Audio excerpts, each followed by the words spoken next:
స్వాములకు అట్టాకులు కోసుకున్నాను స్వామి, మీ భిక్ష పరిపూర్ణంగా ఉంటుంది. సరే స్వామి. ఒక్క నిమిషం స్వామి, తోటమాలను అడగకుండా అంటాకులు కోసుకోవడం తప్పు స్వామి. మన సీను స్వామి తోటే కదా స్వామి, పదండి స్వామి, ఏం కాదు. ఏంది ఈ స్వాములు ఒక్క మాట కూడా అడగకుండా అరిటాకులు కోసుకోబోతున్నారు నా తోటలో? నేను పోయేది గుడికే కదా, అక్కడే త్వరగా వెళ్ళాడు. రండి స్వామి, బిచ్చక టైం అవుతుంది.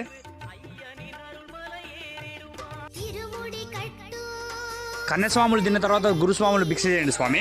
బాలాస్వామి, అరిటాకులు అయిపోయినాయి, ఇస్త్రాకులతో సర్దుకోండి స్వామి. సరే స్వామి, విస్తరాకు తెప్పించండి. స్వామి, నా తోటలో ఆకులు ఒక్క మాట కూడా అడగకుండా ఎట్టా కోసుకుంటావు స్వామి? బుద్ధి ఉందా లేదా? అంత ఆవేశపడాలి స్వామి, పైన నన్ను కాదు కింద విస్తరాకు చూసి మాట్లాడు స్వామి. ఏంటి అరిటాకు? చూసారా స్వామి, కోపంలో ఆకులు కూడా చూడకుండా నన్నే చూసుకుంటూ వచ్చినారు. పక్కన ఆకులన్నీ మీ తోటలోటే స్వామి. స్వామి, మీ నాన్న స్వామిని అడిగినా స్వామి, తోటలో అప్పుడే కోసుకున్న ఆకులు. తప్పైంది స్వామి, కలిసి భిక్ష చేద్దాం స్వామి. చిన్న కోపం కూడా పెనర్థం, రండి స్వామి. మంచిది స్వామి. స్వామి ఏ శరణమయ్యప్ప. பள்ளிக்கட்டு சபரிமலைக்கு கல்லும்